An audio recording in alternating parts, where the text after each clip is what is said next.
To you sir. నిజంగా అందరూ గమనించాల్సింది, అందరికీ అలవాటు అయిపోయింది.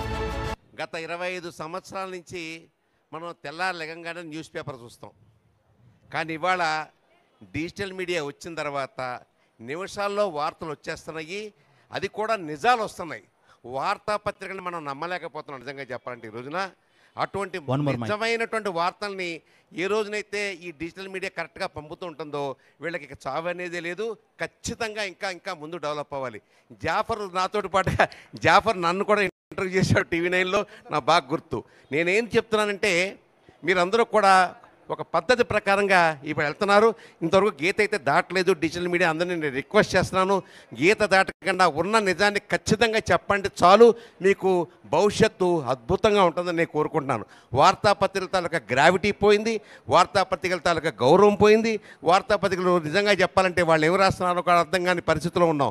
కాబట్టి ఈ పరిస్థితిలో డిజిటల్ మీడియా, సోషల్ మీడియాని మనం నమ్మచ్చు, ఈ రోజు వరకు నమ్మచ్చు, ఇక ముందు నమ్మేలాగా చేసుకోవాల్సిన బాధ్యత వాళ్ళదని చెప్పి నేను ఖచ్చితంగా చెప్తూ I wish all the best digital media. ఈరోజు అవార్డు తీసుకోబోతున్న వాళ్ళందరికీ కూడా మనస్ఫూర్తిగా గట్టిగా నేను ధన్యవాదాలు చెప్తున్నాను. మీరు ఇదే స్థానం మీద నిలబడండి, ఎక్కడ తడబడద్దు, నిలబడండి అంతే. Thank you sir, thank you so much. TNR గారి వైఫ్ జ్యోతి గారు వచ్చారో లేదో తెలియట్లేదు. ఒకవేళ వచ్చుంటే కనుక మిమ్మల్ని సాధారణంగా వేదిక మీదకి ఆహ్వానిస్తున్నాము. ఒకవేళ ఉంటే కనుక ఒక్కసారి మాకు టిఎన్ఆర్ గారు, సత్యమణి గారు, జ్యోతి గారు వచ్చుంటే కనుక ఒక్కసారి మాకు తెలియజేయగలరు. ఒక్కసారి గట్టిగా చెప్పలు కొట్టాలి మన జాఫర్ గారికి. మా జాఫర్ గారికి ఒకసారి గట్టిగా చెప్పట్లు for receiving this fantastic and very prestigious award అని చెప్పాలి. సో ముఖాముఖి అంటూ అనేక మంది ప్రేక్షకుల హృదయాల్లో స్థానం సంపాదించిన జాఫర్ గారు ఈరోజు మనకి ఈ గ్రేట్ అచీవ్మెంట్ అవార్డుని తీసుకోవడం నిజంగా TNR memorable lifetime achievement award. So Jafar గారు, ఇట్లు మీ Jafar and heartly congratulation. So Jafar గారు సార్ మీరు మాట్లాడవలసిందిగా కోరుకుంటున్నాం.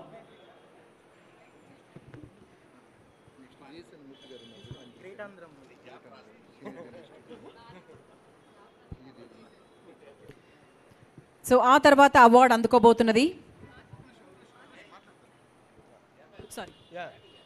సార్ మధ్యలోకి వెళ్ళి మాట్లాడండి sir. Thank you very much. అంటే సొంతంగా సంస్థ స్టార్ట్ చేసిన తర్వాత, ఛానల్ స్టార్ట్ చేసిన తర్వాత నాకు వచ్చిన మొట్టమొదటి అవార్డు ఇది. కాబట్టి నాకు చాలా సంతోషంగా ఉంది, గర్వంగా కూడా ఉంది. ఎందుకంటే నా మిత్రుడు టిఎన్ఆర్, మన ఇద్దరం చాలా మంచి మిత్రుడు సంగతి చాలామంది మన కొలీగ్ జర్నలిస్టులకు చాలామంది తెలుసు. అయితే లైఫ్ టైమ్ అచీవ్మెంట్ అవార్డు, పెద్ద అవార్డు నాకు ఇవ్వడం అనేది కొంచెం నర్వస్గా ఉంది. ఎందుకంటే ఇప్పుడు ఈ వేదిక ముందు చాలామంది సీనియర్లు ఉన్నారు, ఈ జర్నలిజంలో చాలా ఇంపాక్ట్ఫుల్ క్రియేట్ చేసిన వాళ్ళు కూడా ఉన్నారు. వాళ్ళ ముందు నేను ఈ అవార్డు తీసుకోవడం అనేది కొంచెం నర్వస్గానే ఉంది అంటాను. మొత్తానికి ధన్యవాదాలు. ఏ ప్రాతిపదికన నాకు ఈ అవార్డు ఇచ్చారో నాకు తెలియదు, కానీ బట్ ఒక పెద్ద బాధ్యత నా భుజస్కంధాల మీద పెట్టారు. అంబికా కృష్ణ గారు చెప్పినట్టుగా ఇప్పుడు ప్రింట్ మీడియా నుంచి ఎలక్ట్రానిక్ మీడియా ట్రాన్స్ఫర్మేషన్ జరిగిపోయింది ఒక 15 ఏళ్ల కిందట. ఫాస్ట్గా అక్కడి నుంచి డిజిటల్ మీడియాకి వచ్చేసింది. ఈరోజు లాస్ట్ 10 years నుంచి ఏదైనా సమాజంలో ఏదైనా ఇంపాక్ట్ఫుల్ క్రియేట్ చేస్తున్న మీడియా మీద ఉందంటే అది కేవలం డిజిటల్ మీడియా ఒకటే. అయితే సిమిలర్గా ఇక్కడ ఈ ట్రాక్ మీద ఇంకోటి విమర్శలు కూడా ఉన్నాయి. కళ్యాణ్ లేని గుర్రాల్లాగా పరిగెత్తున్నాయి వార్తలు, విశ్వసనీయత కూడా కొంచెం అనుమానించే పరిస్థితి తయారైంది. ఎందుకంటే ఇప్పుడు ఒక కొండ మీద ఎక్కడం ఈజీయే, అక్కడ నిలబడడం చాలా కష్టం, ఒక పెద్ద టాస్క్. అంబికా కృష్ణ గారు చెప్పినట్టుగా ఇప్పుడు ఈ డిజిటల్ మీడియా అవార్డు అంటే ఇంతమంది వచ్చారు, ఇంతమంది అవార్డుకి ఎందుకు వస్తున్నారంటే మన మీద ఒక బాధ్యత కూడా ఉంది. ఎందుకంటే ఈ విశ్వాసాన్ని అలాగే పెట్టుకోవాల్సిన అవసరం ఉంది.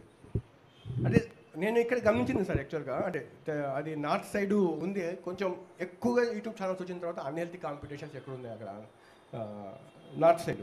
హిందీ ఒక యూట్యూబ్ ఛానల్స్ ఫాలో అయితే ఒక యూట్యూబర్ ఒక వ్యూని ముందు పెడితే దాన్ని విమర్శిస్తూ ఒక 10 views వచ్చేవి, ఒక అన్హెల్తీగా ఉంది. బట్ తెలుగు రాష్ట్రాలు మాత్రం ఇంకా అటువంటి కల్చర్ రాలేదు. పొలిటికల్గా అయితే కొంత ఒక సైడ్ తీసుకున్న వాళ్ళు కొంతమంది ఉన్నారు, కానీ లేదని చెప్పలేము. బట్ సోషల్ ఇష్యూస్కి వచ్చినప్పుడు అందరు కలిసి యూట్యూబర్స్ ఫైట్ చేస్తున్న తీరు ఆనందం అనిపిస్తుంది. ఈ మధ్య నేను ఒక చిన్నపాటు ఒక ప్రయోగం చేశాను, అంటే ఒక మోసం, అంటే ఒక అబద్ధం చెప్పాను. ఏంటంటే నేను కనిగిరిలో ఈ ఫ్లోరైడ్ సమస్య వచ్చినప్పుడు ప్రతి సంవత్సరం ఆ ఫ్లోరైడ్ సమస్య వచ్చింది, కిడ్నీ బాధితులు ఉన్నారని చెప్పి వార్తలు ఇస్తాను, ఎవ్వరు స్పందించలేదు. ఈసారి నేను చిన్న ఒక ప్రయోగం చేశాను. ఆ ప్రయోగం చేసేటప్పుడు కొంచెం ఆలోచించాను, ఏమాత్రం ఇది ఫెయిల్ అయితే నా క్రెడిబిలిటీ మీద పెద్ద దుమారం లేపుతుంది అని చెప్పి. సినిమా యాక్టరు మీనాక్షి చౌదరి వస్తుందని చెప్పి ఊరంతా ప్రచారం చేయించాను. పెద్ద పెద్ద ఫ్లెక్సీలు వేయించా, చాటింపులు వేయించా, యాడ్స్ వేయించా.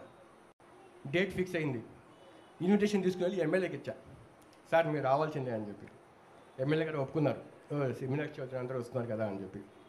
దాదాపు ఒక 1000 మంది వచ్చారు జనాలు. సాయంత్రం 5:30కి ప్రోగ్రామ్ కనిగిరి. కానీ కారులో మీనాక్షి చౌదరి రాలేదు, ఒక కిడ్నీ పేషెంట్ వచ్చింది. అయితే ఆ మీటింగ్కి కొంతమంది ఇలాగే ఇక్కడ ఎలాంటి స్పాన్సర్స్ ఉన్నారో నా ఊర్లో ఉండే పెద్ద మనుషులను పిలిచా. వాళ్ళకి ఇలాగే చెప్పా, క్షమించండి సార్ అబద్ధం చెప్పాను, మామూలుగా ఈ సమస్య మీ కళ్ళెదురుగా సమస్యని పరిష్కారం చేయడానికి ఎవ్వరు ముందుకు రావట్లేదు, కనీసం ఇలాగైనా వచ్చారు, క్షమించండి అని చెప్తూ వీళ్ళకి నా సహాయం చేయండి సార్, ఇప్పుడు ఈ ఫ్లోరైడ్ వాళ్ళకి సంబంధించింది ఏదో ఒకటి ఇక్కడ ఒక అర్జెంటుగా ఒక డయాలసిస్ యూనిట్ కావాలంట, దాదాపు ఒక 1 కోటి రూపాయలతో ఖర్చు అవుతుంది ఎమ్మెల్యే గారు అంటున్నారు, దానికోసం మీ వంతు బాధ్యతగా ఇవ్వండి అంటే చాలామంది అర్థం చేసుకొని అప్రిషియేట్ చేస్తూ నన్ను దాదాపు ఒక 20 లక్షల దాకా అక్కడే స్పాట్కి ప్రభుత్వానికి ఇవ్వడం జరిగింది. ఆ వెంటనే దాదాపు 1.5 కోటి దాకా ప్రభుత్వానికి ఆ డయాలసిస్ యూనిట్ తీయడానికి డబ్బులు ఇవ్వడానికి ముందుకు వచ్చారు జనాలు. చాలా సంతోషం అనిపించింది. అయితే ఇది ఎలా పోర్ట్రే అయింది అనేది ఇంకో సమస్య, తప్పు చేశాను కదా అని చెప్పి. కానీ చాలా సంతోషకరమైన వార్త ఏంటంటే అంబికేష్ గారు మీడియాలో అప్రిషియేట్ చేస్తుందని వార్తలు రాయడము నాకు చాలా ఆనందాన్ని ఇచ్చింది. అంటే ఇంకా నార్త్ సైడ్ లాగా అంత అన్హెల్తీ కాంపిటీషన్స్ ఇక్కడ రాలేదు, మంచి చేస్తే ఖచ్చితంగా అప్రిషియేట్ చేస్తున్నారు అనేది ఒక రకంగా ఎక్కడో మోరల్గా ఇదిగా బూస్ట్ అయిపోయింది. ధన్యవాదాలు నన్ను ఈ అవార్డుకి ఎంపిక చేసినందుకు. ఈ సందర్భంగా మీ అందరూ కోరిక మీరు అందరూ మన్నిస్తే నా వైఫ్ రషీదాని లోపల డ్యాన్స్ మీద రమ్మని చెప్తాను. ఎందుకంటే నా జర్నీ చూస్తే కొంత వివాదాస్పదంగా ఉంటుంది ఆ వార్తల కంటెంట్. దీనికి సంబంధించి ఫస్ట్ బాధితురాలు ఎవరంటే నాకంటే కూడా నా భార్య. అంటే నేను చేసే ఈ ఒక రకమైన యుద్ధంలో ఆమె కమాండర్ అనమాట. కాబట్టి ఆమెను కూడా ఈ లైఫ్ టైం అచీవ్మెంట్ అవార్డు ఈ సంతోషంలో ఆమె కూడా భాగస్వాములు అయితే ఆనందం. Welcome ma'am. ఒక్కసారి గట్టిగా జబలు కొట్టి ఇన్వైట్ చేసేద్దాం. So claps everyone. సో ఈ లైఫ్ టైం అచీవ్మెంట్ అవార్డుని సో మేడం గారికి కూడా అందించవలసిందిగా జాఫర్ గారి యొక్క కోరిక మేరకు ఆమెకే డెడికేట్ చేస్తున్నాను. Yeah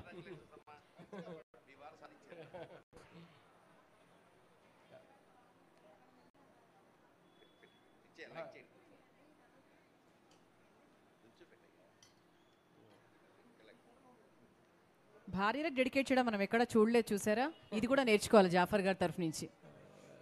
thank you very much అండి. ఓకే సో అందరు కూడా ఒక్కసారి గట్టిగా చెప్పులు కొట్టి అభినందనలు తెలియజేయాలి. Thank you sir, thank you so much Jafar గారు అండ్ మేడం గారు. సార్ ఒక్క ఫోటో సార్, ఒక గ్రూప్ ఫోటో సార్. విష్ణు గారు, శ్రీదేవి గారు ఒకసారి గ్రూప్ ఫోటో.